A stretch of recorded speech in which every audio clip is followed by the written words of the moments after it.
আসসালামু আলাইকুম। নতুন একটা ভিডিওতে আপনাদেরকে সবাইকে জানাচ্ছি স্বাগতম।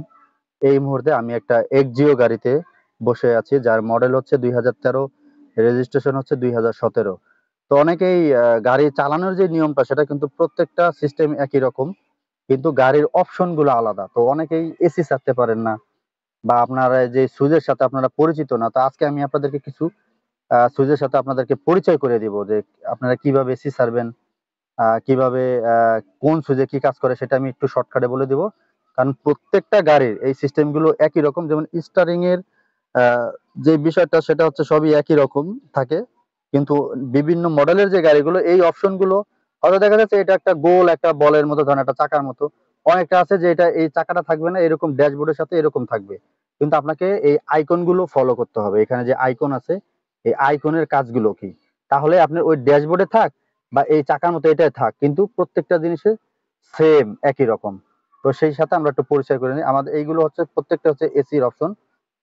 আপনি যদি এসিটা যদি প্রথম থেকে যদি চালাতে চান, তাহলে এটা জিরো দেওয়া থাকবে। আপনি ধরেন এখানে এই একে দিলেন, আপনার এসিটা অন হবে। এখন আপনি দুয়ে দিবেন, তিনে দিবেন, যত আপনি ঘুরাবেন তত এসির বাতাস আপনার বাড়বে আস্তে আস্তে। ওকে, ঠিক আছে। এরপরে আমরা দ্বিতীয় অপশনে যাই। এটা হচ্ছে কুল মোড। আপনি যদি এইখানে যদি দিয়ে রাখেন, যেমন এই যে একটা দাগের মতো দেখা যাচ্ছে, এটা কুলে দেওয়া আছে, মানে একদম ঠান্ডা। আপনার যদি মনে হয় যে না আপনি একটু গরম করবেন, তাহলে আপনি এটা যত ঘুরাবেন, এইভাবে যত ঘুরবেন, এই যে দেখেন এটা এই পর্যন্ত চলে আসছে। আপনি যখন এই রেটে আনবেন তখন কিন্তু এটা গরম বাতাস বের হবে, ঠিক আছে। আর অবশ্যই যখন এসি চালাবেন, এসি চালানোর সময় এই যে এসি লেখা আছে, এটা আপনাকে এরকম পুশ করে রাখতে হবে। পুশ করার পরে আবার এখানে এই সবুজ বাতি জ্বলবে, এখানে একটা বাতি জ্বলে থাকবে। তাহলে মনে করবেন যে আপনার এসিটা চলতেছে, আর না হলে কিন্তু এসিটা চলতেছে না। ওকে, তো এই পাশে যে অপশনটা দেখতে পাচ্ছেন, এটার সাথে আমরা একটু পরিচয় হয়ে নেই। আপনি যদি এটা দিয়ে রাখেন, তাহলে এটা শুধু আপনার পায়ের নিচ দেয়া বাতাসটা বের হবে, ঠিক আছে। আর আপনি যদি এটা দিয়ে থাকেন, এটা হচ্ছে আপনার পায়ের নিচ দেয়া, এবং সামনে যে ওয়াইপার আছে, এই ওয়াইপারের এখান দিয়ে ওই যে সামনে একটা ফাঁকা আছে, এখান দিয়ে এসির বাতাসটা বের হয়। অনেক সময় আমাদের গাড়ির গ্লাস ঘোলা হয়ে যায়, তখন কিন্তু এটা কিন্তু কাজে লাগে কিন্তু। হ্যাঁ, এরপরে হচ্ছে এই অপশনটা যদি দিয়ে রাখেন, তাহলে আপনার পায়ের নিচ দিয়ে এবং সামনে দিয়ে দুই পাশ দিয়ে বাতাস বের হবে। আর যদি এটা দিয়ে রাখেন, শুধুমাত্র আপনার এইখান দিয়ে বাতাসটা বের হবে। তো আশা করি এসির বিষয়টা বুঝে গিয়েছেন। আমার স্টারিং এর পাশে আমার এখানে আমরা এটা হচ্ছে ইন্ডিকেটর সুইচ।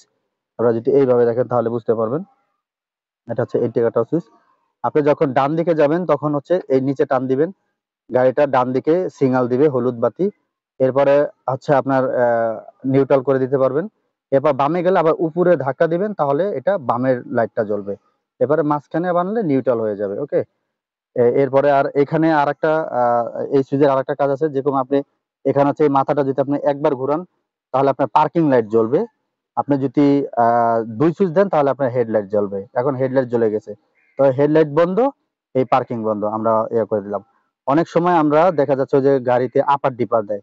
আপার ডিপার মানে কি, ধরেন একটা গাড়ি সামনে থেকে চলে আসছে, তাকে আপনি একটু স্লো করতে বলবেন। এখন আপনি যে তাকে স্লো করতে বলবেন, আপনি তাকে কিভাবে বলবেন? গাড়ি দেখে তো চিল্লায় তাকে বলা যাবে না যে এই গাড়িটা একটু থামা থামা, স্লো করো, আমি একটু যেয়ে নেই, ওটা তো বলা যাবে না। সেই ক্ষেত্রে আপার ডিপার দিতে হয়। তো আপার ডিপারটা দেওয়ার নিয়ম হচ্ছে কি, আপনি এটা জাস্ট ধরে উপরের দিকে, যে একটু উপরের দিকে এরকম করবেন, ছেড়ে দিবেন, তাহলে আপনার এখানে লাইট জ্বলবে। লাইট জ্বলার পরে এটা বন্ধ হয়ে যাবে। দেখেন আমি যদি, আপনি যদি এই জায়গাটা একটু দেখেন, এখানে একটা নীল কালারের একটা লাইট দেখবেন এখানে জ্বলতেছে, এই আপার ডিপার। ওই দেখেন আপার ডিপার, ডিপারে এটা কিন্তু জ্বলতেছে কিন্তু। ওকে, এইখান দিয়ে এভাবে আপনারা আপার ডিপার দিবেন। আর এই যে যে সুইচটা দেখতে পাচ্ছেন, এটা হচ্ছে আমরা যখন গাড়ি নিয়ে রাস্তায় বের হই, তখন বৃষ্টি পড়ে, তখন আমরা পানি পরিষ্কার করার জন্য আপনি যদি এটা এক ধাক্কা দেন, তাহলে এটা আপনার ওয়াইফারটা গ্লাসটা একবার ক্লিন হয়ে তারপরে বন্ধ হয়ে যাবে। ওকে, এরপর যদি আপনি এটা নিচে দিয়ে রাখেন, তাহলে এটা আপনার ওয়াইফারটা 5 সেকেন্ড পর পরে একবার করে আপনার চলবে। এখন যদি আপনার মনে করেন যে বৃষ্টির স্পিড অনেক বেশি, কিন্তু আপনি এটা ক্লিন করে ছাড়তে পারতেছেন না, কিন্তু পানি বেশি পড়তেছে, আপনি দেখতে পাচ্ছেন না, তাহলে এটা আপনি আরো নিচে দিবেন। তাহলে এটা অনেক ওয়াইফারটা গ্লাসটা ওয়াইফারটা অনেক বেশি স্পিডে ঘুরবে। এরপর আবার আপনারা এইভাবে এখানে উঠাই দিবেন। এবং এটা দিয়ে আরেকটা কাজ করি, আমরা অনেক সময় গ্লাস পরিষ্কার করি। ওখানে ওয়াইফার পানি দেওয়া যায়, কুলেন্ট পানির মতো আছে, ওটা দেওয়া যায়। এটা শ্যাম্পু বা সাবানের পানি, বা শ্যাম্পু ইউজ করবেন, সাবান কখন ইউজ করবেন, ওটা পানি ভরা জায়গা আছে, ওটা আমি আর একটা ভিডিওর মধ্যে দেখে দেবো। আপনি যদি এটা যদি একটু উঁচা এরকম কিন্তু একটু উঁচু করেন ওই আপার ডিপারের মতো, তাহলে গ্লাসটা ক্লিন হবে।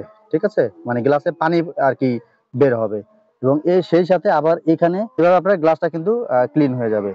তো আশা করি বুঝতে পেরেছেন। এরপরে যদি কেউ কিছু না বুঝে থাকেন অবশ্যই কমেন্ট করবেন, আপনার কমেন্টের উত্তর দেওয়া হবে। তো এই ভিডিওটা যদি আপনার একটুখানি উপকার আসে অবশ্যই ভিডিওটা শেয়ার করে দিবেন। যারা ফেসবুক থেকে দেখতেছেন পেজটি ফলো দিয়ে লাইক দিয়ে শেয়ার করে দিবেন। আর এই মুহূর্তে যারা ইউটিউব থেকে দেখতেছেন অবশ্যই চ্যানেলটি সাবস্ক্রাইব করে নেবেন। আর আপনি যদি ড্রাইভিং শিখতে চান তাহলে অবশ্যই আমাদের সাথে যোগাযোগ করতে পারেন। বাংলাদেশের যে কোনো জেলা থেকে এসে আমাদের সাথে যোগাযোগ করবেন। আমাদের ড্রাইভিং কোর্স ফি ৮,০০০ টাকা এবং সিট ভাড়া ২,০০০ টাকা। এখন অনেকে বলে ভাই সিট ভাড়া কি, মানে বাসা ভাড়া। আপনি যেখানে থাকবেন এটার জন্য বাসা ভাড়া ২,০০০ টাকা, এটা ১ মাস আগে আপনাকে বুকিং করতে হবে। আপনারা যারা ভিডিও দেখে আসেন অনেকেই বলে যে ভাই অনেক জায়গায় এক জায়গায় গিয়েছি ড্রাইভিং শিখতে পারি না। ভাই ড্রাইভিং শিখে যদি আপনি একটা চাকরি করে না খেতে পারেন তাহলে এরকম ড্রাইভিং আমরা শিখাই না। এখন একজন একটা ভিডিও করলো, আপনি তার ভিডিও ভালো লাগলো না, বুঝলেন না, সে আপনাকে কিভাবে বুঝাবে, কিভাবে শেখাবে? আপনারা চলে আসলেন, এরপর অনেকে বলে শিখতে পারি না। এর জন্য হচ্ছে আপনার যদি ভালো লাগে অবশ্যই, যদি বুঝেন যে না এইটা দেখে আমি অনেক কিছু বুঝতে পেরেছি, তাহলে মনে করবেন যে সে আপনাকে শেখাতে পারবে। আশা করি বুঝতে পেরেছেন। এরপর যদি কেউ কিছু না বুঝে থাকেন তাহলে আপনারা অবশ্যই কমেন্ট করবেন। তো ধন্যবাদ, অসংখ্য ধন্যবাদ ভিডিওটি দেখার জন্য। তো এই ছিল আজকের ভিডিওটা ভালো লাগলে লাইক কমেন্ট শেয়ার করবেন। চ্যানেল নতুন দর্শক অবশ্যই সাবস্ক্রাইব করে দিবেন। ধন্যবাদ, দেখা হবে নতুন কোনো ভিডিওতে। আল্লাহ হাফেজ।